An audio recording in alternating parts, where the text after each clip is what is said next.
উগ্রপন্থাটা দেশের নিরাপত্তার পক্ষে অত্যন্ত বিপজ্জনক।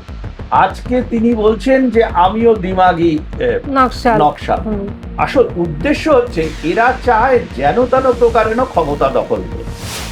যেমন একজন, আমি আর নাম করে তাকে পপুলারিটি দিতে চাই না, তিনি বলেছেন যে অপারেশন সিঁদুর হচ্ছে, মানে কি বলবো, সেটা হিন্দুত্বের কথা, অন্য কিছু নয়। আমি বলতে চাই, উনি যে মাথায় ফেস টুপি পরে ওই রমজানের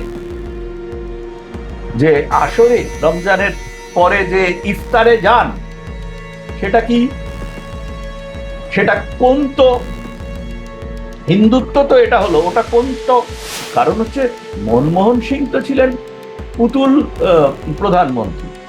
মনমোহন সিং এর যে নেত্রী ছিলেন, যিনি মনমোহন সিং এর নাকে অদৃশ্য দড়ি দিয়ে ওই তোমার পুতুল নাচের মতো নাচাতেন, তিনি তো এই কিছুদিন আগে তাদের অফিসে যখন সরকারি নিয়ম অনুযায়ী বন্দে মাতরম গান হচ্ছে, তিনি বন্দে মাতরম গানটা বন্ধ করার জন্য বারবার বলছিলেন। ওরা তো হিন্দুত্বের বিরোধী হবে, উনি তো অ্যাভাউট ক্যাথলিক খ্রিস্টান।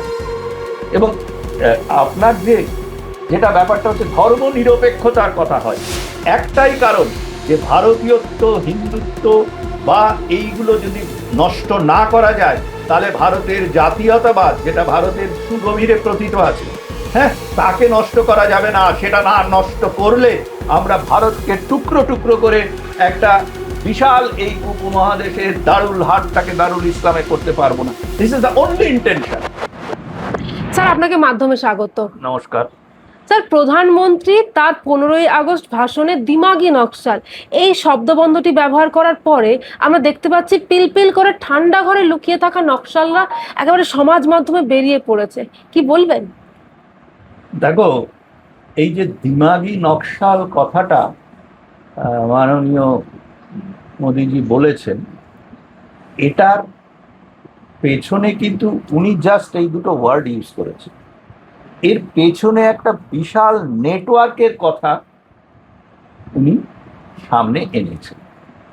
তুমি দেখো যে আজকে ভারতবর্ষে, পশ্চিমবঙ্গে তো বটেই, যে ভারতবর্ষে বিভিন্ন জায়গায়, পশ্চিমবঙ্গের ক্ষেত্রে এটা খুব বিশেষভাবে প্রযোজ্য, পশ্চিমবঙ্গে একটা রাজনৈতিক পালাবদল হয়েছে, কিন্তু যে সেট আপটা কাজ করছিল, যে নেটওয়ার্কটা, যে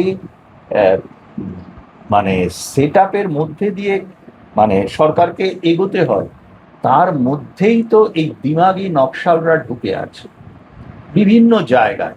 আমি নাম করে বিশেষ সংবাদপত্রের কথা বলি না, হ্যাঁ, কিন্তু সেই সংবাদপত্রে লেখা বলা, তাদের প্রোপাগান্ডার অস্ত্র হওয়া, এগুলো একমাত্র ওই বিশেষ মতাবলম্বীরা পায়। এবং কোনো জাতীয়তাবাদ বিরোধী যদি কোনো ব্যাপার থাকে, কারণ দিমাগি নকশাল হিসেবে উনি কিন্তু বলতেই চেয়েছেন যারা এই উগ্রপন্থায় বিশ্বাসী, আমাদের ভারতীয়ত্ব বা জাতীয়তাবাদের বিরোধী। এবং তারা কারা, এটা তো আমরা বহু লেখা, বহু তথ্য প্রমাণ সহ দিয়েছি। আজকে যারা বিশ্বাস করে না, তারা বিশ্বাস করতে চায় না বলে করবে না, তাদের বিশেষ উদ্দেশ্য আছে। এবং এই নেটওয়ার্কটাকে ধ্বংস করার কাজ, এটা কিন্তু খুব টাফ, খুব শক্ত। আর যারা অসৎ রাজনীতিবিদ এবং অসৎ যারা সাংবাদিক বলো বা যাই বলো, সুবিধাভোগী শ্রেণী, তো তাদের তো এতে আপত্তি থাকা স্বাভাবিক। তুমি কয়েকটা নামও করলে এখানে, তো সেখানে আমি তোমাকে বলি, একজন সাংবাদিকের নাম করলে সে তো কনফার্মড ভারতীয়ত্ব বিরোধী একজন মানুষ। তার স্ত্রী, তারা পশ্চিমবঙ্গে বসবাসকারী না হলেও তার স্ত্রীকে মমতা ব্যানার্জি কিন্তু রাজ্যসভায় তার দলের হয়ে পাঠিয়েছে। এই লোকটা আউট অ্যান্ড আউট প্রোপাগান্ডা করে গেছে। অথচ সে যখন কঠিন অসুখে আক্রান্ত ছিল, তখন মোদিজির বিশেষ আনুকূল্যে তার যে সুচিকিৎসা হয়েছিল, সেটা নিজেই স্বীকার করেছে। তো তুমি চিদাম্বরমের কথা বলো, মনমোহন সিং তো বলেইছিলেন, চিদাম্বরম ওই সময়ে বলেছিলেন যে এই মানে উগ্রপন্থাটা দেশের নিরাপত্তার পক্ষে অত্যন্ত বিপজ্জনক। আজকে তিনি বলছেন যে আমিও দিমাগি নকশাল। আসল উদ্দেশ্য হচ্ছে এরা চায় যেন তেন প্রকারেণ ক্ষমতা দখল করবে, এবং যে বিদেশি শক্তিগুলো এদেরকে সমর্থন করছে, যে সেট আপটা এরা তৈরি করেছে ভারতবর্ষে সেই স্বাধীনতার পর থেকে, তুমি একটা জিনিস ভাবো তো, যে এরা কিন্তু কখনো সেই সব কাজের বিরুদ্ধে কোনো কথা বলেনি। আজকে ককরোচদের ওপরে কিরকম অ্যাটাক হলো বলে অনেক কল্পিতভাবে অনেকে অনেক কিছু করে। কমিউনিস্টরা কত কুম্ভীরাস্ত্র বিসর্জন করে। যখন ছাত্রদের ওপরে তিয়েনানমেন স্কোয়ারে আর্মি ট্যাঙ্ক মুভ করেছিল, একটা এইসব রাজনীতিক এবং যেসব কালচারাল প্রস্টিটিউটস সাংবাদিকরা আছেন, তারা কেউ প্রতিবাদ করেছিল ভারতবর্ষে দেখা আমাকে, বা ঝাড়খণ্ডে যেটা হলো না, ঝাড়খণ্ডেও তো তবুও তো সেখানে কিছু একটা ভারতবর্ষের মধ্যে তো কিছু একটা করতে হয়, দেখাতে হয়। আসল ব্যাপার হচ্ছে যে মোদিজির নেতৃত্বে, দেখো ভুল সব জায়গাতেই হয়, সকলের সব কামনা বাসনা পূর্ণ করা যায় না। আমি যদি আজকে চাই যে আমাকে এই এই জিনিস মোদিজির সরকার দিয়ে দেবে, আমি তো সেগুলো সব পাবো না। আমার যেটা পাওয়ার যোগ্যতা আমি সেটাই পাবো, কিন্তু মানুষের ডিম্যান্ড অনেক, এইবারে ডিম্যান্ড সকলের ফুলফিল করা যায় না। এইসব ডিসগ্রান্টেড লোকগুলোকে জড়ো করে একটা সরকারের বিরুদ্ধে গিয়ে ক্ষমতা দখল করার একটা কি বলবো অক্ষম প্রয়াস, এবং সেখানে এই দিমাগি নকশাল বলতে যেটা বোঝা যায়, আমি যেটা বুঝি সেটা হচ্ছে ভারতের জাতীয়তাবাদ এবং ভারতীয়ত্ব বিরোধী যে কোনো কিছুকে সমর্থন করা। যেমন একজন, আমি আর নাম করে তাকে পপুলারিটি দিতে চাই না, তিনি বলেছেন যে অপারেশন সিঁদুর হচ্ছে মানে কি বলবো সেটা হিন্দুত্বের কথা, অন্য কিছু নয়। আমি বলতে চাই উনি যে মাথায় ফেস টুপি পরে ওই রমজানের যে আসরে, রমজানের পরে যে ইফতারে যান, সেটা কি, সেটা কোন তো হিন্দুত্ব তো এটা হলো, ওটা কোন তো ওনার সবকিছু, আমি আগেও বলেছি this is an open challenge, তার ক্ষমতা থাকে সে অ্যাকসেপ্ট করুক যে হি ইজ হিন্দু নামধারী মুসলিম।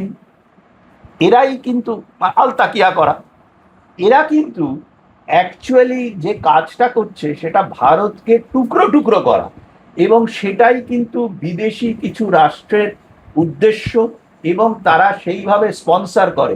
আজকে তুমি অনেক রাজনীতিক, অনেক সাংবাদিকদের দেখতে পারবে তারা যে লাইফটা লিড করে নট কমেন্সুরেট উইথ দেয়ার ইনকাম, এবং তাদের ইনকামের বিশাল ডিসপ্যারিটি আছে। একটা খবরের কাগজে একজন সাংবাদিকতার মানুষ তার বেতনের থেকে মানে সে যদি সবচেয়ে কম বেতন পায়, তার থেকে 100 গুণ বেশি বেতন পাওয়া সাংবাদিক থাকে। বলতে পারো আমার প্রাইভেট ফার্ম, আমি যাকে খুশি তাই দেব, কিন্তু সেখানে একটা উদ্দেশ্য থাকে যে এই লোকগুলোকে আমি তোমাকে পরপর দেখাবো, যে একজন সেই কেশব সেনের যে ব্রাহ্মইজম, যারা একেবারে সরাসরি হিন্দুত্বের বিরোধী ছিলেন, হ্যাঁ, তাদের লোকগুলোকে স্পন্সর করে করে তারা কত বিশ্ববিখ্যাত পণ্ডিত সেগুলোকে দাঁড় করানো হয়েছিল। এগুলো কিন্তু সব দিমাগি নকশাল। স্যার, মনমোহন সিং নকশালদের সবচেয়ে বড় নিরাপত্তার সমস্যা বলেছিলেন, তাও কংগ্রেস তাদের বিরুদ্ধে কড়া পদক্ষেপ নেয়নি কেন? ভেতরে কি গোপন বোঝাপড়া ছিল? হ্যাঁ, সেটা তো বটেই। কারণ হচ্ছে মনমোহন সিং তো ছিলেন পুতুল প্রধানমন্ত্রী। মনমোহন সিং এর যে নেত্রী ছিলেন, যিনি মনমোহন সিং এর নাকে অদৃশ্য দড়ি দিয়ে ওই তোমার পুতুল নাচের মতো নাচাতেন, তিনি তো এই কিছুদিন আগে তাদের অফিসে যখন সরকারি নিয়ম অনুযায়ী বন্দে মাতরম গান হচ্ছে, তিনি বন্দে মাতরম গানটা বন্ধ করার জন্য বারবার বলছিলেন। ওরা তো হিন্দুত্বের বিরোধী হবেই, উনি তো অ্যাভাউট ক্যাথলিক খ্রিস্টান। এবং আপনার যেটা ব্যাপারটা হচ্ছে ধর্ম নিরপেক্ষতার কথা হয়, ধর্মনিরপেক্ষ নয়। বাইবেলে ধর্মনিরপেক্ষতাকে ডিক্রাই করা আছে। উনি কি করে কোনো খ্রিস্টান ধর্মনিরপেক্ষ হবে না, কোনো মুসলিম ধর্মনিরপেক্ষ হবে না। এবং কোনো মুসলিম যে ধর্মনিরপেক্ষ নয় এটা তো তোমার মুজাফফর আহমেদ তার ইয়েতেই তোমার অটোবায়োগ্রাফিতে নিজে লিখে গেছে। কি করে হবে? স্যার, শীততাপ নিয়ন্ত্রিত ঘরে বসে যারা নকশালদের বৌদ্ধিক আইনি সুরক্ষা দেয়, তাদের আসল উদ্দেশ্যটা কি? তাদের আসল উদ্দেশ্য হচ্ছে তারা এই নকশালদের লালন পালন যারা করেন তাদের টাকায় তারা লালিত পালিত হন, এবং এরা প্রত্যেকেই সেই বিদেশি ফান্ডিং এর টাকায় উপকৃত। একটা জিনিস লক্ষ্য করে দেবে, এই এফসিআর এর বিলটা যখন আসছে যে বন্ধ হচ্ছে না, কিন্তু ক্ল্যারিটি থাকবে বিদেশের টাকা, এই সবকটা লোক কিন্তু তার বিরোধিতা করে, এই কাগজগুলো তার বিরোধিতা করে, সবকটা নেতা নেত্রী রেসপেক্টিভ অফ পলিটিক্যাল পার্টি তাদের বিরোধিতা করে। একটাই কারণ, যে ভারতীয়ত্ব, হিন্দুত্ব বা এইগুলো যদি নষ্ট না করা যায় তাহলে ভারতের জাতীয়তাবাদ, যেটা ভারতের সুগভীরে প্রথিত আছে, হ্যাঁ, তাকে নষ্ট করা যাবে না। সেটা না নষ্ট করলে আমরা ভারতকে টুকরো টুকরো করে একটা বিশাল এই উপমহাদেশের দারুল হাটটাকে দারুল ইসলামে করতে পারবো না। This is the only intention. এবং ওরা জানে যে দারুল ইসলাম করলে পরে যেটা হবে, টুকরো টুকরো হয়ে ভেঙে গেলে ভারতবর্ষ তখন কিন্তু নিজেরা নিজেদের মধ্যে মারামারি করবে, যেটা মিডল ইস্টে হচ্ছে। এবং সকলেই সেই বিদেশি যে বড় শক্তিগুলো তাদের তাবে করে রাখা যাবে, তারাই ভাগ করে নেবে এই জায়গাগুলো। তাহলে আন্দোলন, যে নকশাল আন্দোলন বলে যে একটা আদর্শের কথা বলা হয়, তাহলে সেটা কি আদর্শ? বললাম তো যে ডিসগ্রান্টেড লোক যারা, যে সরকারি আসুক না কেন, প্রত্যেকটা লোককে একেবারে চরম সুবিধে দিতে পারে না। আমাদের যে মানে মানুষের মনুষ্য চরিত্রই হচ্ছে যে আমরা যত পাই আরো চাই, যেটা হচ্ছে মানে কার্ল মার্কসের যে ইউটোপিয়ান তোমার সোশ্যালিজম, সেটা ফেইলিওর হবে, কারণ মানুষের ইনহেরেন্ট ক্যারেক্টারের বিরুদ্ধে গেছে, সেটা ভিন্ন প্রশ্ন। কিন্তু ঘটনা হচ্ছে এইগুলোকে এক্সপ্লয়েট করা, করে ছোট ছোট জায়গায় এক একটা তিতুমির তৈরি করা। এই যে তিতুমির লোকটা ছিল একটা ইসলামিক বিগটস, হ্যাঁ, কিন্তু সে একটা জায়গায় একটা মানে কিছু একটা করে সে একটা লড়াই করার চেষ্টা করেছিল। এই নকশালরাও সেটা করে, এবং এই সব স্যাক্রিফাইস এদের দিয়ে করানো হয় বিকজ অফ পেমেন্টস। পরিষ্কার কথা, এক একটা নকশাল, এবং যদি তাদের সেরকমই নীতির গভীরতা থাকতো তাহলে এত সারেন্ডার করতো কি করে? এত সারেন্ডার তো হতো না। মানে পেছনে আর্থিক লেনদেন, ভীষণ আর্থিক লেনদেন আছে। আর্থিক লেনদেন ছাড়া কিছু হয় না। যে খবরের কাগজগুলো, যে সাংবাদিকরা ব্যাক করছে, সেগুলো আর্থিক লেনদেন ছাড়া হয় না। উন্নয়নের বিরোধিতা করে আদিবাসী এবং গরিব মানুষদের কেন বিভ্রান্ত করা হচ্ছে? নিজেদের স্বার্থে তাদের বলির পাঠা বানানো হচ্ছে। কারণ সেই বনবাসী মানুষদের বছরের পর বছর, শতাব্দীর পর শতাব্দী বঞ্চিত রাখার একটা অপপ্রয়াস এখনো জারি আছে। সেই চেষ্টাটা এরা করে চলেছে নিজেদের সম্পদ ভরানোর জন্য। জঙ্গলে নকশালদের উৎখাত করার পর এবার কি দিমাগি নকশালদের এই আন্তর্জাতিক এবং আর্থিক নেটওয়ার্কের মুখোশ কি এবার পুরোপুরি খুলে দেওয়ার সময় এসে গেছে বলে আপনার মনে হয়? দেখো, চেষ্টা তো হবেই, তবে এর মধ্যে অনেকগুলো আসপেক্ট আছে। আমরা যেমন বলতে, এগুলো সব তো ওপেনলি এখন বলা যায় না, তবে একটা একটা করে আইসোলেশনের দিকে যে এগোনোর চেষ্টা করা হবে সেটা অবভিয়াস। কারণ ভারতের নিজের অস্তিত্ব রক্ষার জন্যই এটা করবে। আমাকে যদি কোনো বিদেশি শত্রু অ্যাটাক করে, তাহলে জওহরলাল নেহেরু এবং তার দলবল, তার উত্তরসূরি এখন যে তারই মানে পারিবারিক দল, তারা কি করেছিল? 1962 সালে চীন অ্যাটাক করলো, পিছিয়ে এলো। পঞ্চশীল, চীন চাইলো, তিব্বত দিয়ে দিল, বললো আমি ওই তিব্বতে ওখানে কিছু হয় না, ও তিব্বত। আজকে যদি তিব্বত স্বাধীন তিব্বত থাকতো, তাহলে কিন্তু চীনের সঙ্গে আমাদের বর্ডার থাকতো না, ভারতবর্ষের 90% সমস্যা মিটে যেত। এগুলো তো ওরাই দায়ী এর জন্য। এই যে ধর্মনিরপেক্ষ বলা হয়, ওই লোকটাও ধর্মনিরপেক্ষ, ওর গোষ্ঠীশুদ্ধ ধর্মনিরপেক্ষতা করে গেছে। ভারতবর্ষের কোন আর্টিকেলে ধর্মনিরপেক্ষতা আছে? কোন আর্টিকেলে লেখা আছে যে মুসলিমরা ভারতবর্ষে সমান অধিকারে থাকবে বা বিশেষ অধিকারে, বা মুসলিমরা হচ্ছে মাইনরিটি, রিলিজিয়াস মাইনরিটি? এটা কোন আর্টিকেলে লেখা আছে? সব তো মিথ্যাচারের ওপর চলছে। এইসব দিমাগি নকশালরা করেছে, তথাকথিত দিমাগি নকশালরা করেছে। আমি ওপেনলি তোমার মারফত বলে দিচ্ছি, তুমি তোমার চ্যানেল মারফত বলো, আমি চ্যালেঞ্জ করে বলছি যে ভারতবর্ষের সংবিধানের কোন আর্টিকেলে আছে যে মুসলিমরা হচ্ছে মাইনরিটি ভারতবর্ষে? কোথাও নেই।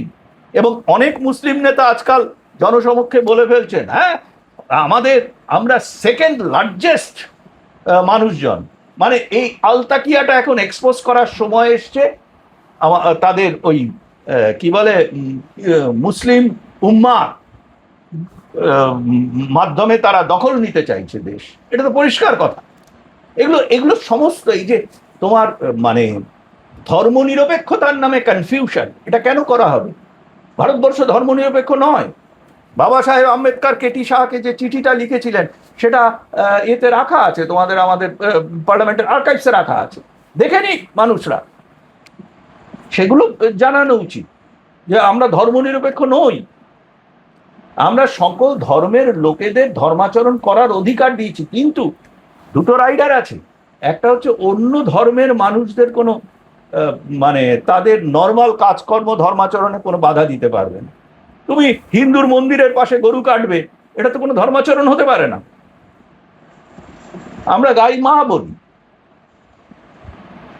হ্যাঁ, ঠিক একই রকম ভাবে হিন্দুর কালী মন্দিরে কখনো শুয়োর বলি দেওয়া হয় না।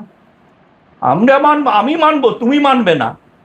ধর্মনিরপেক্ষতা তোমাকে কে বলছে? এই দিমাগি নকশা। এবং এরা হচ্ছে প্রচন্ড রকম মিথ্যাচার করে। স্যার, প্রধানমন্ত্রী তো কারোর নাম বলেনি, তাহলে সেক্ষেত্রে মৌচাকে ঢিল পড়ার মতো এরকম ঠাকুর ঘরে কে আমি কলা খাইনি, আমি তো সে কথাই বলছি। ঠাকুর ঘরে কে আমি কলা খাই? প্রধানমন্ত্রী এমন একটা কথা বলে দিয়েছেন, সুরসুর করে সব আরশোলা ছারপোকাগুলো বেরিয়ে এসছে। আরশোলাগুলো আগেই বেরিয়েছিল, এখন ছারপোকাগুলো বেরোচ্ছে।